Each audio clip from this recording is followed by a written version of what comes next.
আসসালামু আলাইকুম এভরিওয়ান, চলে এসেছি সতেজ পাতা থেকে। আজকে আমি শেয়ার করছি সিট রুটি অথবা সিটা রুটি। চলুন দেখে নেই কীভাবে তৈরি করছি। এখানে একটি বাটিতে আমি দিয়ে দিলাম 1 কাপ চালের গুঁড়ি, দিয়ে দিলাম 1 কাপ পানি। এবার এটাকে মিক্সড করব চালের গুঁড়ির সাথে। এখানে রুম টেম্পারেচারে থাকা 1 কাপ পানি ব্যবহার করেছি।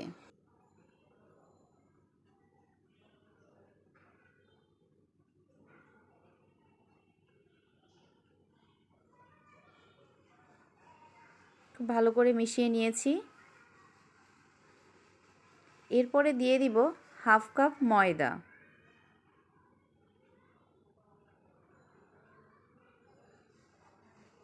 এখানে ময়দাটা ব্যবহার করলে পিঠাটা বেশ নরম হয় খেতে। এখানে আমি আবারও 1/3 কাপ পানি ব্যবহার করব।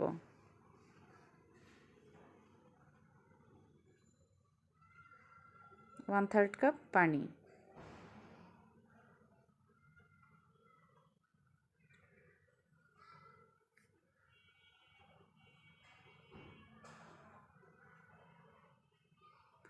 বারবার ঘুরিয়ে ঘুরিয়ে এটাকে মিক্সড করে নিব।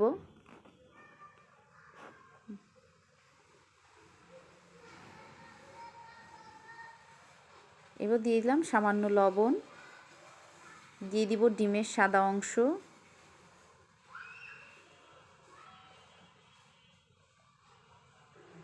এরপর এটাকে পুনরায় আবারও খুব ভালোভাবে মিক্সড করে নিব।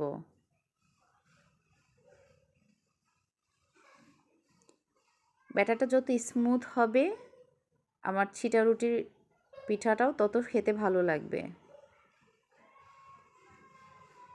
হয়ে গিয়েছে আমার ব্যাটারটা। এরপরে আমি ব্যাটারটা ছোট রুটিটা বানানোর জন্য একটি প্লাস্টিকের বোতলের মুখ নিয়ে নিয়েছি। এবার আমি একটি লোহার কাঠির সাহায্যে এটাকে ছিদ্র করে নিচ্ছি। দেখতে পাচ্ছেন আমি প্রায় 7-8টার মতো ছিদ্র করেছি। এবার ব্যাটারটাকে আমি বোতলে ঢেলে নিব।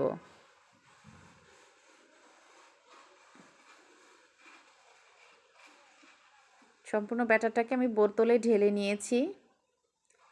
এবার আমি ক্যাপটা লাগিয়ে দেখুন নিয়েছি। এরপরে চলে যাব আমি একটি প্যানে অয়েল ব্রাশ করে নিচ্ছি। ঘুরিয়ে ঘুরিয়ে বোতলটাকে দিয়ে দিব। এভাবে দিলে আপনাদের একদমই ইজি হবে, মানে ডানে বায়ে পড়ার বা ছিটে যাওয়ার কোনো সম্ভাবনা থাকবে না। আর যদি আপনারা হাত দিয়ে দিতে যান তাহলে দেখবেন চুলার আশেপাশে সমস্ত জায়গায় এটি মাখিয়ে যায়। তো এই ভয়তে অনেক সময় এই রুটিটা খাওয়া হয় না। তো আপনারা যদি এভাবে ট্রাই করেন আমার মনে হয় খুব ইজিতে আপনারা তৈরি করতে পারবেন। আমি একে একে সবগুলো রুটি ভেজে নিচ্ছি। সিট রুটি দেখেন কি সুন্দর আঁকাবাঁকা ঝিরিঝিরি, যে যেভাবে মন চায় আপনারা ডিজাইনটা করে নিতে পারেন। Design does not matter. দেখুন আঁকাবাঁকা করে এভাবে ঘুরিয়ে ঘুরিয়ে রাউন্ড শেপ করে বাঁকা তারা যেভাবে খুশি দিতে পারেন। ব্যাস উল্টিয়ে তৈরি হয়ে গেল আমার সিট রুটি।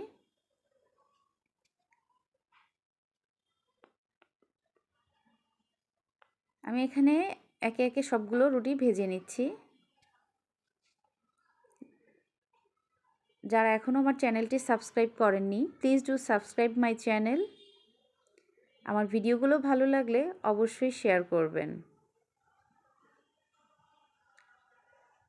দেখুন আমি সবগুলো সিটা রুটি বানিয়ে নিয়েছি। হয়ে গিয়েছে আমার সবগুলো বানিয়ে নেওয়া। দেখতেই পাচ্ছেন তৈরি হয়ে গিয়েছে আমার সিটা রুটি। সাথে আমি একটা আলুর দম বানিয়েছি। কতটা সফট হয়েছে বুঝতেই পারছেন। খুবই মজা হয়েছে খেতে, একদমই সফট নরম সিটা রুটি। সাথে যদি এরকম আলুর দম থাকে তাহলে তো কোনো কথাই নাই। আপনারা কিন্তু বাড়িতে অবশ্যই ট্রাই করবেন এবং আমাকে অবশ্যই জানাবেন আপনাদেরটা কেমন হলো। ভিডিওটি যদি ভালো লাগে অবশ্যই শেয়ার করবেন। Thank you for watching.